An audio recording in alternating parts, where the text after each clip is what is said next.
अथ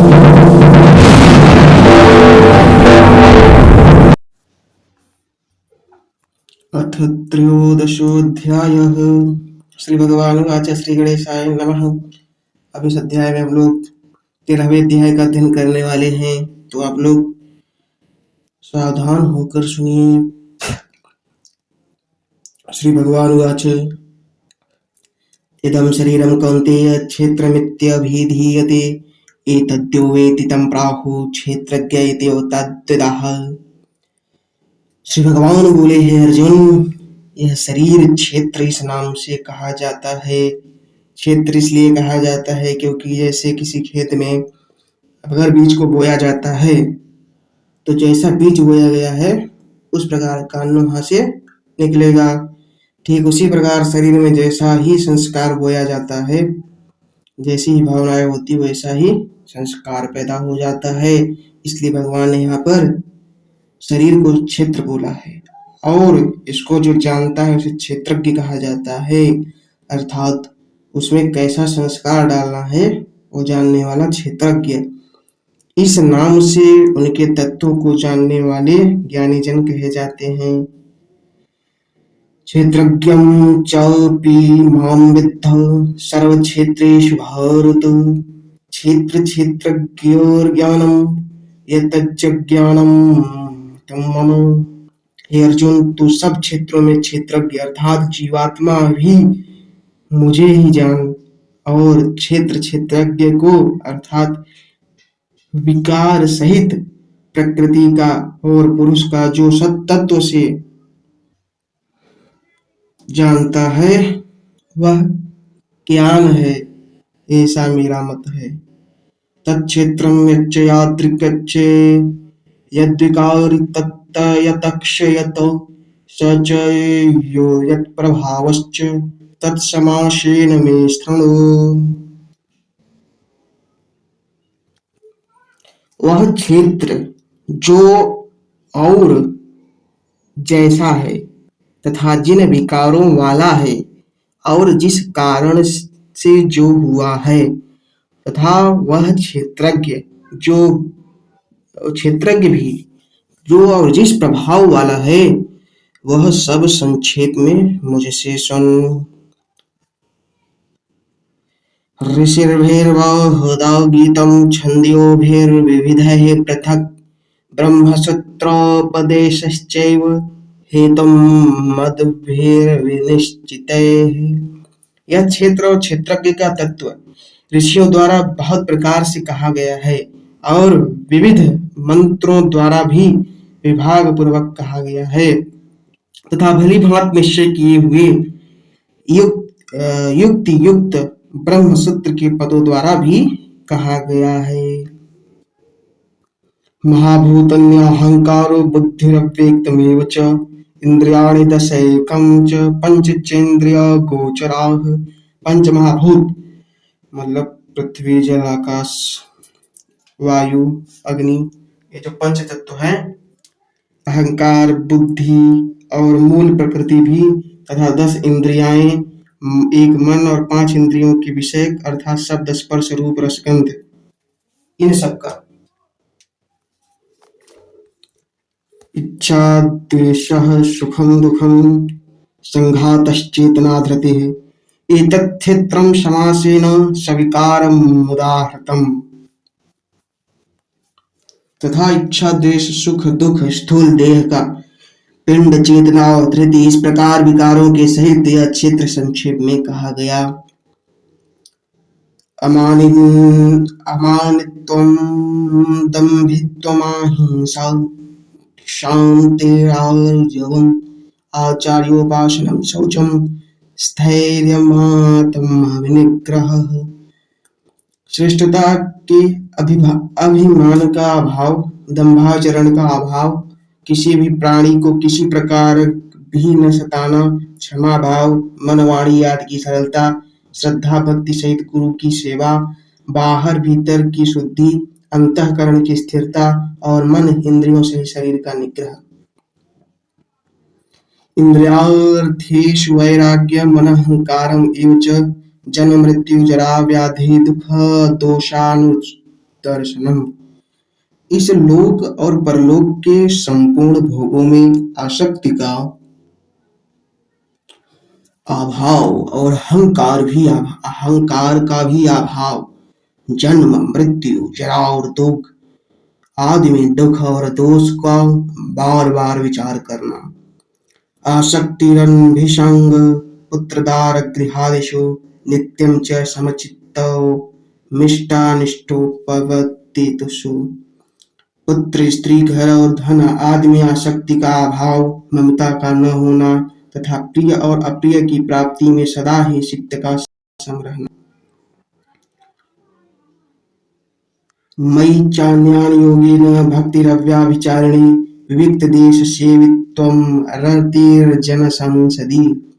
मुझ परमेश्वर में अनन्य योग के द्वारा अव्यभिचारिणी भक्ति तथा एकांत और शुद्ध देश में रहने का स्वभाव और विषयासक्त मनुष्य के समुदाय में प्रेम का न होना, अध्यात्म ज्ञाननीयत्वम तत्वज्ञानार्थ दर्शनम एतज्ज्ञानमिति प्रोक्तम ज्ञानम एतत्योऽन्यथा। इसका अर्थ है अध्यात्म ज्ञान में नित्य स्थिति और तत्व ज्ञान के अर्थ रूप परमात्मा को ही देखना, यह सब ज्ञान है और जो इससे विपरीत है वह ज्ञान है, ऐसा कहा है भगवान ने। ज्ञेयं यत् प्रभावक्षामि यज्ञाज्ञात्वात्ममृतं शृणुते अनादितं परं ब्रह्म न सतनात् सदुच्यते। जो जानने योग्य है तथा जिनको जानकर मनुष्य परमानंद को प्राप्त होता है, उसको भली भांति कहूँगा, वह अनादि वाला परम ब्रह्म न सत ही कहा जा सकता है और न सत ही। सर्वतः पाणिपादं सर्वतोक्षिरोमुखं सर्वतः श्रुतिमल्लोके सर्वमावृत्य तिष्ठति। वह सब ओर हाथ पैर वाला, सब ओर नेत्र वाला, सिर और मुख वाला तथा सब ओर कान वाला है, क्योंकि वह संसार में सबको व्याप्त करके स्थित है। सर्वेन्द्रिय गुणाभाषं सर्वेन्द्र विवर्जितम आसक्तम सर्वभृत्यैव निर्गुणं गुणभोक्तो भोक्तृ च। वह संपूर्ण इंद्रियों के विषयों को जानने वाला है, परंतु वास्तव में सब इंद्रियों से रहित है तथा आसक्ति रहित होने पर भी सबका भरण पोषण करने वाला और निर्गुण होने पर भी गुणों को भोगने वाला है।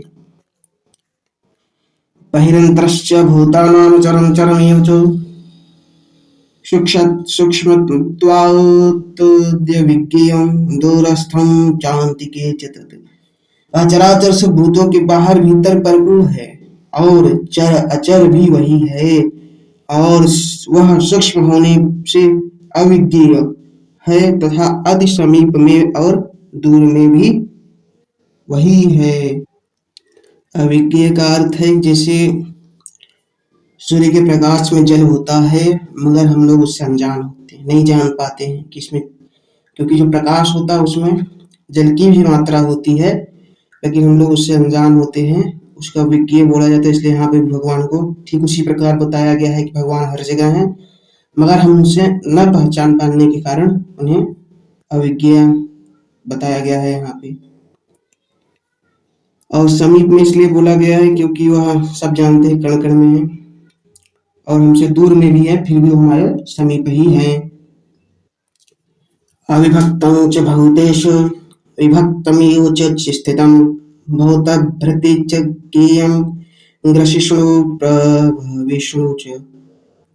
वह परमात्मा विभाग रहित एक रूप से आकाश के सदृश परिपूर्ण होने पर भी चराचर संपूर्ण प्रभुत्व में विभक्त सा स्थित प्रतीत होता है, तथा वह जानने योग्य परमात्मा विष्णु रूप से भूतों को धारण पोषण करने वाला और रुद्र रूप से संहार करने वाला तथा ब्रह्मा रूप से सबको उत्पन्न करने वाला है। इसमें वही ब्रह्मा विष्णु रुद्र सब एक ही है, ऐसा बताया जा रहा है कि ब्रह्मा के रूप में सबको उत्पन्न करते हैं, रुद्र के रूप में संहार करते हैं और विष्णु के रूप में सबका भरण पोषण करते हैं। ज्योतिषानुपि ज्योतिस्तमसः परमुच्यते, ज्ञानं ज्ञेयं ज्ञानमज्ञं हृदि सर्वस्य विष्ठितम्। वह परब्रह्म ज्योतियों का भी ज्योति एवं माया से अत्यंत परे कहा जाता है। वह परमात्मा बोध स्वरूप जानने के योग्य एवं तत्व ज्ञान से प्राप्त करने योग्य है और सबके हृदय में विशेष रूप में स्थित है। यदि क्षेत्रं तथा ज्ञानं ज्ञेयं चोक्तं समासतः मद्भक्तः एतद्विजायो मद्भावायोपपद्यते। इस प्रकार क्षेत्र तथा ज्ञान और जानने योग्य परमात्मा का स्वरूप संक्षेप से कहा गया। मेरा भक्त इसको तत्व से जानकर मेरे स्वरूप को प्राप्त होता है। प्रकृतं पुरुषं चैव विद्धत्यादि उभावपि विकारश्च गुणाश्चैव विद्धि प्रकृति संभवान। प्रकृति और पुरुष इन दोनों को ही तू अनादि जान और राग द्वेषादि विकारों को तथा त्रिगुणात्मक संपूर्ण पदार्थों को भी प्रकृति से उत्पन्न जान। कार्यकरण कर्तव्यते हेतु प्रकृति रुच्यते, पुरुष सुख दुखानां भोक्तृत्वे हेतु रुच्यते। कार्य और करण को उत्पन्न करने में हेतु प्रकृति कही जाती है, अर्थात कार्य और कर्ण को जो उत्पन्न करता है प्रकृति कहा जाता है, और जीवात्मा सुख दुख के भोगोत्पन्न अर्थात भोगने में हेतु कहा जाता है। इसमें जो अलग अलग शब्द है उनका अर्थ जान लेते हैं। पहले क्षेत्र का स्वरूप क्षेत्र के बारे में 5 से 6 श्लोक में बताया गया है, वहां पे देख ले। 7 से 11 तक ज्ञान का साधन बताया गया है, ज्ञान क्या है। इसके बाद 12 से 17 तक ज्ञेय का स्वरूप बताया गया है। इसके बाद कार्य क्या है उसको जान लीजिए। कार्य है आकाश, वायु, अग्नि, जल और पृथ्वी तथा शब्द, स्पर्श, रूप, रस, गंध, इनका नाम कार्य है। और करण क्या है जान लीजिए। बुद्धि, अहंकार और मन तथा श्रोत्र अर्थात कान, त्वचा, रसना अर्थात जीव, नेत्र का अर्थात आंख और घ्राण एवं वाक, हस्त, पाद, उपस्थ और गुदा, इन 13 का नाम करण है। तो कार्य और करण को आप लोग जान लीजिए, वो इसके ऊपर वाले श्लोक में जो बताया गया था। पुरुष प्रकृतिस्थो हि भक्तं प्रकृति ज्ञान गुणान कारण गुण संगोस्य सदस्यो निज मनुष्य। प्रकृति में स्थित ही पुरुष प्रकृति से उत्पन्न त्रिगुणात्मक पदार्थों को भोगता है और इन गुणों का संग ही इस जीवात्मा के अच्छी बुरी योनियों में जन्म लेने का कारण है।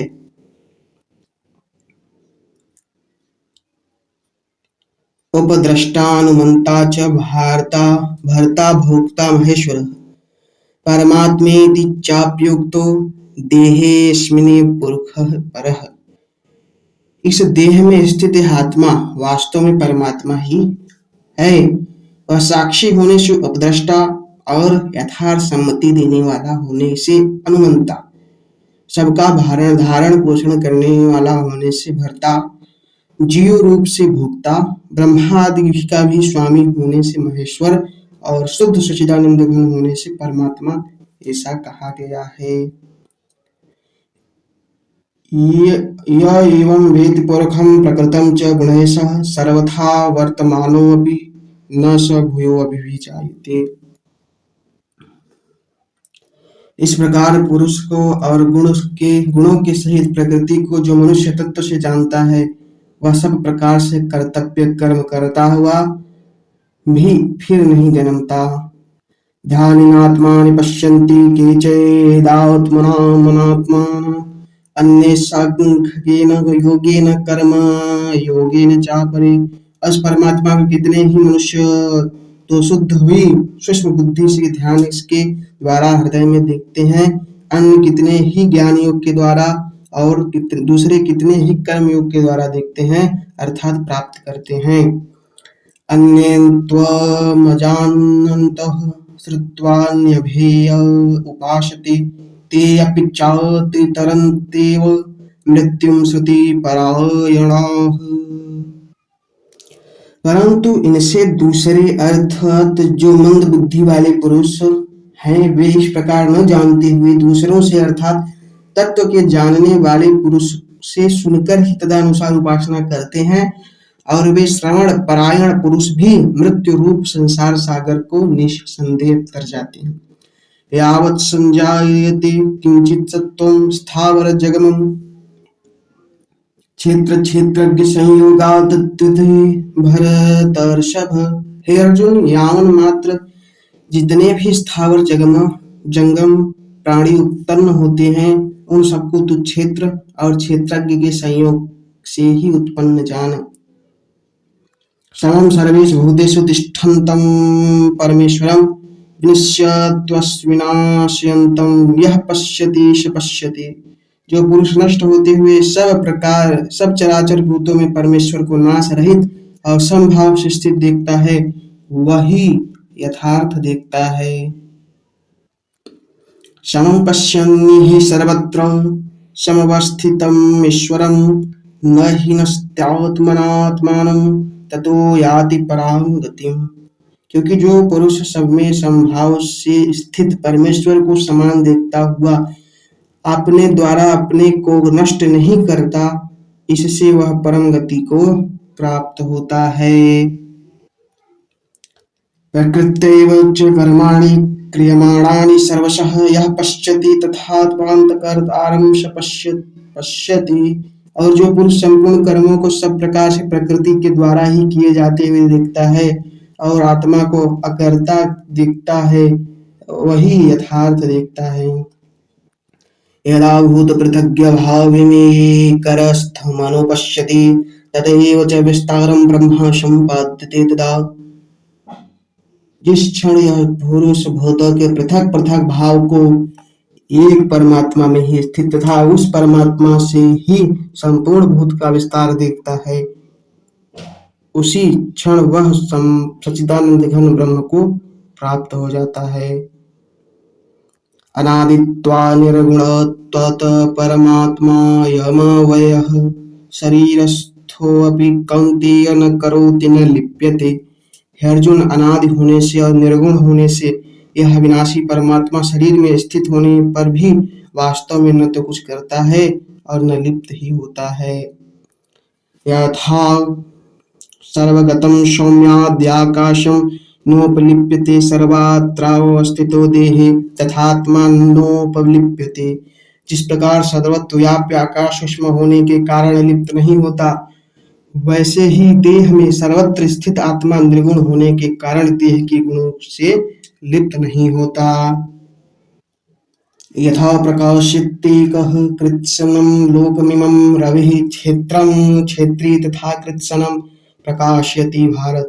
हे अर्जुन, जिस प्रकार एक ही सूर्य इस संपूर्ण ब्रह्मांड को प्रकाशित करता है, उसी प्रकार एक ही आत्मा संपूर्ण क्षेत्र को प्रकाशित करती है। क्षेत्र क्षेत्रज्ञो रेवंतरं ज्ञान चक्षुषा भूत प्रकृति मोक्षम च विदुर्यान्ति ते परम। इस प्रकार क्षेत्र और क्षेत्रज्ञ के भेद को तथा कार्य सहित प्रकृति के मुक्त होने को जो पुरुष ज्ञान नेत्रों द्वारा तत्व से जानते हैं वे महात्मा जन परम ब्रह्म को प्राप्त होते हैं।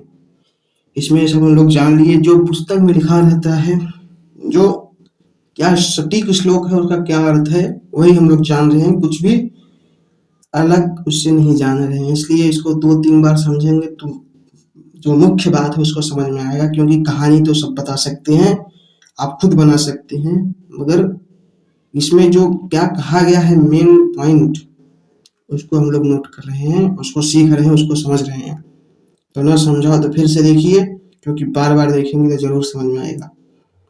इसी प्रकार ओम तत्सदिति श्री भगवद गीता अनुसुतु ब्रह्म विद्यायाम योग शास्त्र श्री कृष्ण अर्जुन संवादे क्षेत्र क्षेत्रज्ञ विभाग नाम योग 13वां अध्याय।